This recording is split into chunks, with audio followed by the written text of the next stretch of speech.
Donc bonjour à toutes et à tous. Alors effectivement, pour cette 6e édition, nous avons choisi le thème du sans gluten. Alors pour la simple et bonne raison qu'on est sur un marché emblématique depuis quelques années, avec une dynamique de croissance à 2 chiffres,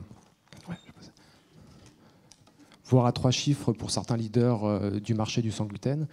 Et puis aussi par l'ampleur et la réactivité de transition de ces produits alimentaires destinés dans un premier temps à un public restreint, les personnes atteintes de la maladie cœliaque, vers un public beaucoup plus large. Alors aujourd'hui, on schématise les consommateurs de produits sans gluten en 4 principales catégories. On va retrouver donc les personnes atteintes de la maladie cœliaque, donc qui est une maladie auto-immune qui va nécessiter la suppression totale et à vie de gluten de son régime alimentaire. Et on estime aujourd'hui qu'elle touche environ 1% de la population française.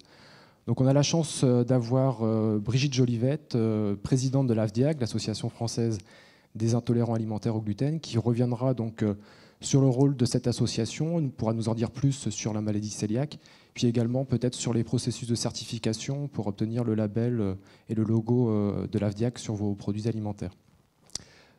Deuxième catégorie de consommateurs, ce sont les personnes donc allergiques au blé, et qui plus spécifiquement peuvent être allergiques au gluten, avec des conséquences qui peuvent être beaucoup plus lourdes, voire dramatiques, et avec un taux de prévalence qui varie entre 0,1 et 4% aujourd'hui au niveau de la France. Troisième catégorie, ce sont les personnes dites hypersensibles, où là on est sur des mécanismes pathologiques mal connus, mal caractérisés, mais qui toucheraient tout de même 6% de la population française.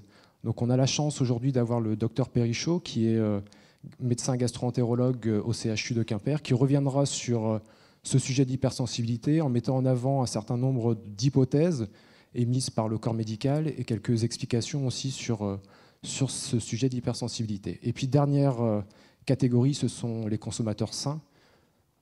C'est un consommateur sur 5 aujourd'hui en France qui, pour diverses raisons, par choix, va exclure le gluten de son alimentation.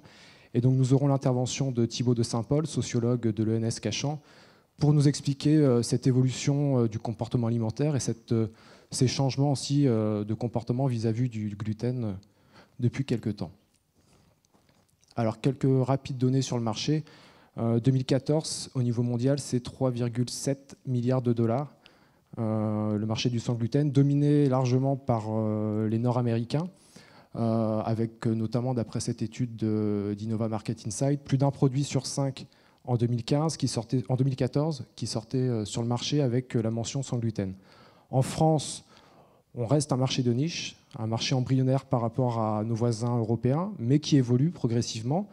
Il y a des chiffres récents qui l'attestent, notamment en grande surface, où on a eu une hausse de plus 42% en 2014 de vente de produits sans gluten. Et puis les projections à l'horizon 2018 indiqueraient que le marché représenterait 200 millions d'euros dans quelques années. Donc c'est un marché qui concerne toutes les catégories quasiment de produits alimentaires transformés. Alors en premier lieu, les produits de boulangerie, de viennoiserie, les produits laitiers, les produits pour petit déjeuner, mais on va également retrouver du gluten dans les produits de charcuterie, les produits traiteurs, les produits panés, les confiseries, la bière, etc. Et donc qui demandent un certain nombre d'efforts d'innovation et de R&D. On a la chance d'avoir Yuen Loeak, donc économiste à Brest Business School, qui reviendra de façon beaucoup plus détaillée sur ce marché, ses évolutions, les attentes des consommateurs et l'offre de produits actuelle. Et puis à noter également qu'à côté de l'offre alimentaire qui se développe, on a de plus en plus d'acteurs industriels qui se positionnent sur ce marché, soit en tant que spécialistes experts du sans gluten. Et là, nous avons la chance d'avoir Monsieur Thébaudin, donc de la société Garantie Gluten Free, et Fabrice Fille, directeur de la société Nature et Compagnie, qui évoqueront donc leur métier de spécialiste du sans gluten. Puis à l'inverse, on a des industriels qui se positionnent plutôt sur de la diversification de leur offre. Et c'est le cas de Guyader, qui vient de lancer récemment donc une gamme de produits sans gluten. Et nous aurons le témoignage aujourd'hui de Monsieur Barrault, directeur R&D de la société Guyader. Et donc pour terminer, effectivement, quand on parle de conception de produits sans gluten, on doit faire face à un certain nombre de contraintes technologiques et donc d'efforts d'innovation importants. Donc, sans rentrer dans le détail, nous aurons tout à l'heure l'intervention d'Hubert Chiron, spécialiste en technologie de panification. Le concept de gluten repose en fait sur les propriétés fonctionnelles de certaines protéines qui, par l'effet de la formulation du procédé, va structurer donc la matrice alimentaire et apporter essentiellement des propriétés de texture recherchées. Et donc ces protéines qui vont former le gluten, on va les retrouver dans 5 types de céréales principales qu'on a l'habitude de nommer sous l'acronyme SABO pour le seigle, l'avoine, le blé, l'orge et le triticale. Et donc pour supprimer ce gluten, pour pallier à cette suppression, il y a plusieurs solutions qui existent. Soit de travailler sur la partie, on va dire, pulvérulente de votre recette, avec des amidons et des farines de type maïs, riz, pommes de terre, utiliser des pseudo-céréales comme le sarrasin, des légumineuses comme le pois, le lupin. Il y a aussi des efforts qui sont nécessaires pour apporter de la consistance, de la structuration au produit, donc on va ajouter un certain nombre d'additifs, des protéines, des émulsifiants, des hydrocolloïdes. Il y a également le volet nutritionnel qui est important à prendre en compte dans la formulation parce qu'il y a certaines pertes, on va dire, de qualité nutritionnelle liées à la suppression de blé qu'il va falloir pallier. Donc là, on peut faire de la supplémentation en vitamines, en minéraux, en fibres, avec certains ingrédients fonctionnels. Et puis, le dernier volet très important dans la conception de produits sans gluten, c'est le procédé, c'est la technologie, où là, il y a des efforts soit d'adaptation, soit d'optimisation ou de recherche de nouvelles technologies pour pouvoir concevoir des produits sans gluten.